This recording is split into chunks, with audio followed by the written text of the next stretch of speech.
Bonjour, je suis Bertrand Guillet, directeur du Château des Ducs de Bretagne, musée d'histoire de Nantes. Bienvenue ici au château, sous ce beau soleil breton, dans un lieu malheureusement aujourd'hui confiné, mais prêt à vous recevoir. Je vous invite à me suivre. Venez, suivez-moi.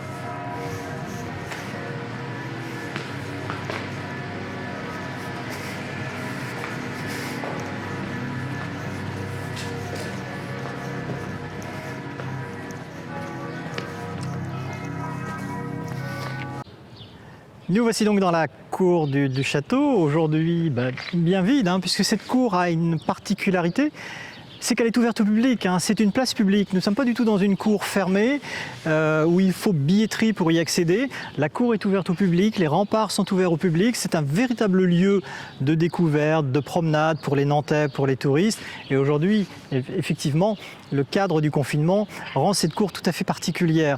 Mais elle nous permet effectivement à la fois de découvrir et d'admirer l'ensemble du Cal, construit par François II, le dernier duc de Bretagne, achevé par sa fille Anne de Bretagne, reine de France.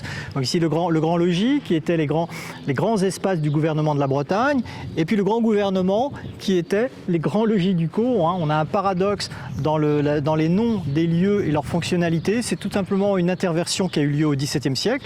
Et puis nous avons l'ensemble de la cour ici qui nous permet aussi d'apprécier l'occupation royale, puisque à la mort d'Anne de Bretagne, évidemment, le château tombe dans le domaine de la couronne royale. Les rois de France séjourne ici puisque c'est le logis des rois de France en Bretagne, et chaque roi de France va y apporter sa touche. François Ier avec le petit gouvernement, au XVIIe siècle de multiples adjonctions de bâtiments utilitaires, et puis au XVIIIe siècle ce grand arsenal construit sur la volonté de Louis XVI qui va redonner une vocation militaire au site depuis l'abandon de l'usage du château par les rois de France au moment de la construction de Versailles.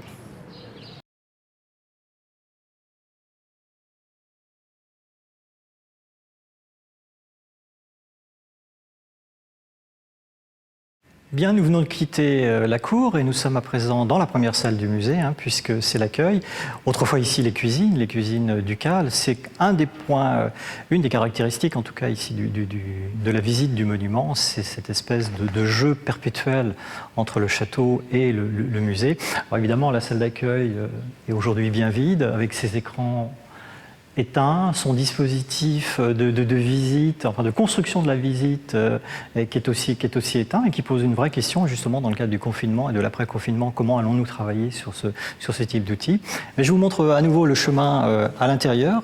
Nous allons nous diriger vers la première salle du musée, la première salle en tout cas du parcours, et puis nous allons traverser juste avant la librairie boutique. Alors le confinement pour nous a été une source d'opportunités, d'approfondissement de certaines de nos réflexions, et notamment nous avons pu peaufiner et améliorer notre e-boutique qui est le complément virtuel numérique de notre boutique ici présente sur site.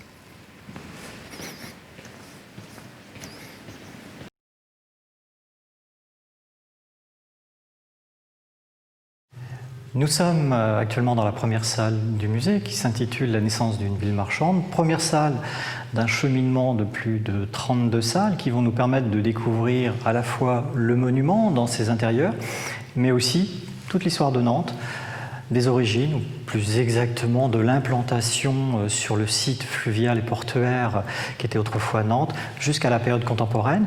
Et ça nous permet aussi d'appréhender les phases de construction du monument, puisque si tout à l'heure dans la cour je vous ai décrit un monument datant du duc François II, le dernier duc de Bretagne, et Anne de Bretagne, reine de France, ce château s'est construit sur un château antérieur qui a été fondé dès le début du XIIIe siècle sur une construction encore plus ancienne qui est donc derrière moi, qui est le mur gallo-romain, le mur d'enceinte de la ville de Nantes du IIIe siècle.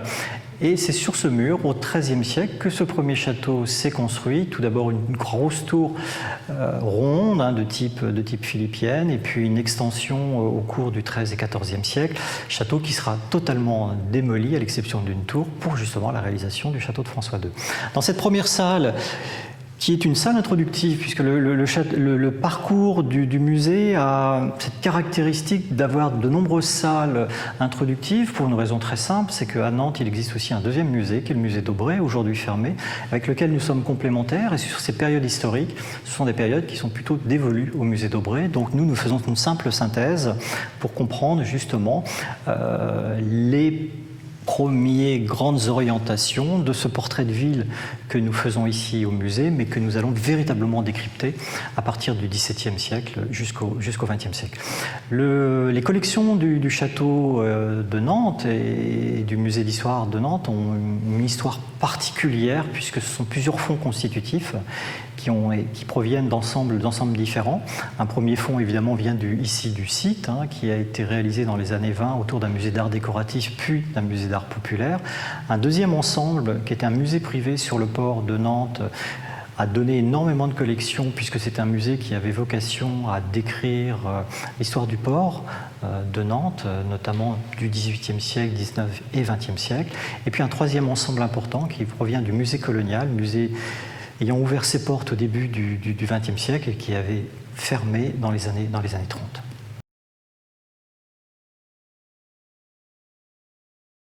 Nous avons quitté la salle 1, nous sommes maintenant dans la salle 5, qui est intitulée la Voie Atlantique, puisque c'est une salle qui donne un petit peu un aperçu justement de cette grande vocation maritime de la ville de Nantes. Vous voyez ici des objets qui témoignent de cette histoire-là, des objets du XVIIe siècle et du XVIIIe siècle, puisque on s'est attaché au sein du musée de Nantes de faire un portrait de la ville. Et ce portrait-là, il a fallu qu'on le fonde finalement sur un axe, sur une approche qui nous est proche.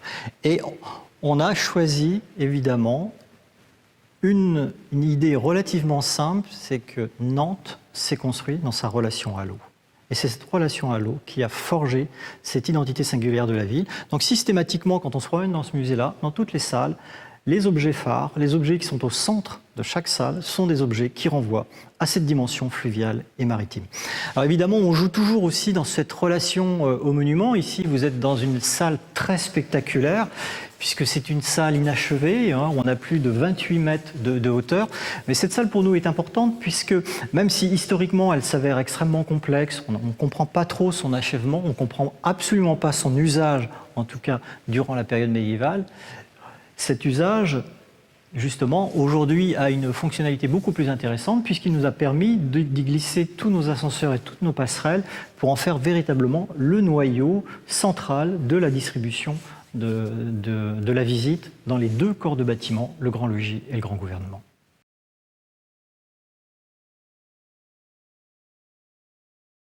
Une ville sirène, c'est le nom de cette salle qui est la 8e salle de notre parcours. Qui a une caractéristique un petit peu particulière parce que tout y est mélangé. En tout cas, c'est l'impression qu'ont les visiteurs. On a des formes très différentes, on a des chronologies différentes, on raconte beaucoup d'histoires. C'est volontairement pour nous une salle à la fois introductive et qui a vocation à conforter le visiteur dans ce qu'il sait presque inconsciemment de l'histoire de la ville de Nantes. Et on y décline évidemment les grandes industries, comment Nantes se représente, la relation maritime et puis la relation au fleuve, cette identité forte de la ville qui s'est construite dans cette relation au fleuve, à la Loire. Et particulièrement, on expose ici une œuvre emblématique de la collection puisqu'il s'agit d'un Turner de 1826. Turner est venu à Nantes en 1826, a croqué la ville de Nantes et puis par la suite a réalisé plusieurs aquarelles, évidemment à Londres, où il a recomposé la ville de Nantes dans une atmosphère presque même très italienne, dans sa lumière, dans ses jeux de composition. Mais quelque part, il a su aussi y voir ce qui était ce trait particulier de la présence de l'eau dans la ville. Et puis dans cette salle, on aborde aussi véritablement la grande vocation maritime, cette ouverture vers l'Atlantique que Nantes a connue, et bien au-delà, même au travers de l'océan Indien, avec une sculpture qui, quelque part, résume aussi de nombreuses questions de mémoire à Nantes, puisqu'il s'agit de la figure de proue d'un 3-mâts classique, fin 19e, qui a fait naufrage à l'entrée de la Loire, qui s'est donc perdu, et Une année plus tard, la figure de proue a été retrouvée justement sur une des plages. Ce navire s'appelait l'Asie, mais on en avait perdu finalement son histoire. Et pendant très longtemps, cette figure, n'étant plus l'Asie, est devenue l'Afrique et a symbolisé une autre histoire qui justement était en cours de révélation au cours du XXe siècle, celle de la traite des Noirs et de l'esclavage.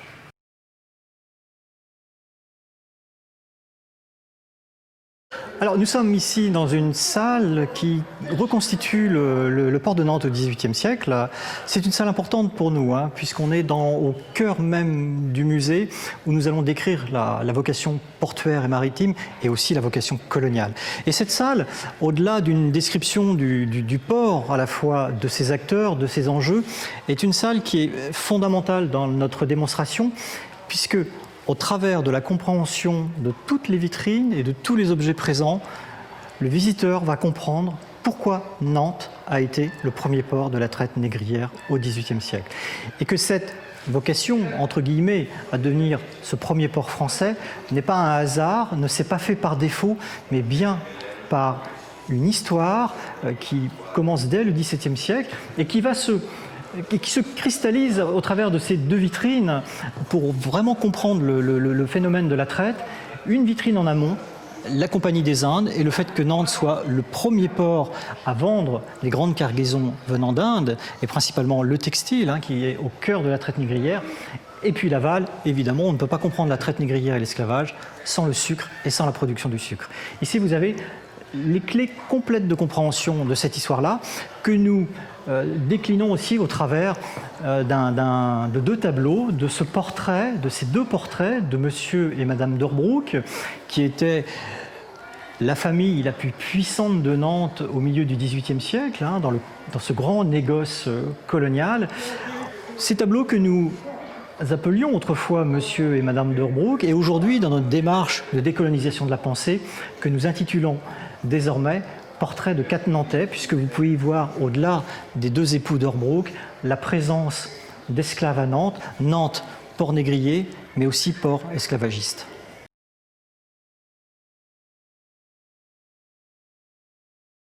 Oui, nous avons fait un parcours dans le musée où on a surtout vu des salles, des ambiances, quelques arrêts sur quelques œuvres. Là, on est dans une salle particulière, qui est la salle numéro 13, qui est vraiment consacrée à un voyage de traite au XVIIIe siècle. On explique comment fonctionne la traite, avec son départ en Europe, son arrivée en Afrique, les échanges et les achats de captifs, puis la traversée, le Middle Passage, et l'arrivée aux Antilles avec la vente des esclaves. Et on s'arrête là, véritablement, sur une œuvre qui, pour nous, est fondamentale. C'est une icône de la collection aujourd'hui. Cette image est mondialement connue. C'est une image à la fois simple, mais extrêmement complexe, puis surtout extrêmement efficace. Qu'est-ce que c'est ? C'est ce qu'on appelle un compte de vente d'un armateur, puisque vous voyez ici est décrit toute la campagne de traite de 1769 d'un navire qui s'appelait la Marie Séraphique. Mais ce document a une particularité, c'est d'être au-delà d'un simple document d'archives, c'est un document illustré. Et dans son illustration, on peut s'attacher à tous les détails sont importants, mais une scène particulière nous retient, c'est celle-ci, cette vue de l'entrepont où on y décrit véritablement, presque pour la première fois, le entassement à bord d'un navire négrier des esclaves pour justement faire cette traversée océanique. Et ce document est essentiel parce que si on connaît beaucoup de documents, certains documents ont été produits par les abolitionnistes, il y a toujours eu une querelle sur justement ce taux d'entassement des esclaves à bord des navires négriers par les abolitionnistes. Ici, nous avons la démonstration par des acteurs directs de la traite, à savoir des négriers, ce qu'était l'horreur de l'intérieur d'un navire négrier.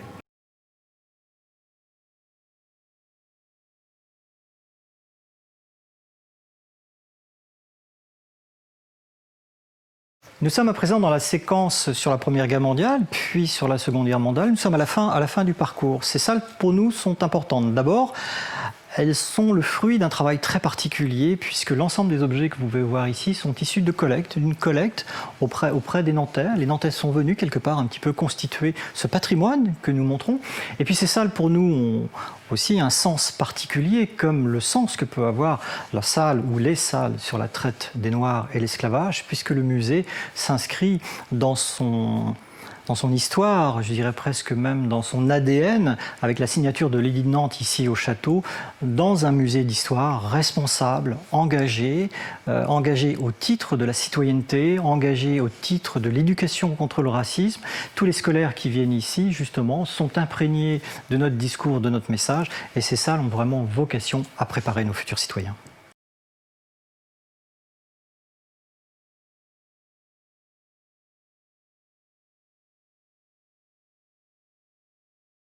Oui, nous voici ici dans une salle curieuse, puisque c'est la salle la plus haute du château. Nous sommes en haut de la couronne d'or, et c'est une salle qui est fermée au public. Pour y accéder, il y a uniquement des visites sur demande. Nous sommes longtemps questionnés sur l'histoire de cette salle, sur son usage, sur sa fonction. Et puis les études que nous avons menées sur l'histoire du monument nous ont fait comprendre que c'était la salle haute d'Anne de Bretagne, c'était sa salle de lecture. Quelque part, si je peux m'amuser à dire, c'était sa salle de confinement volontaire où elle venait se réfugier après les longues séances en conseil ducal. Et elle pouvait, de cette salle-là, soit lire, mais aussi apprécier le paysage qui était magnifique puisque le château était bordé autrefois par la Loire.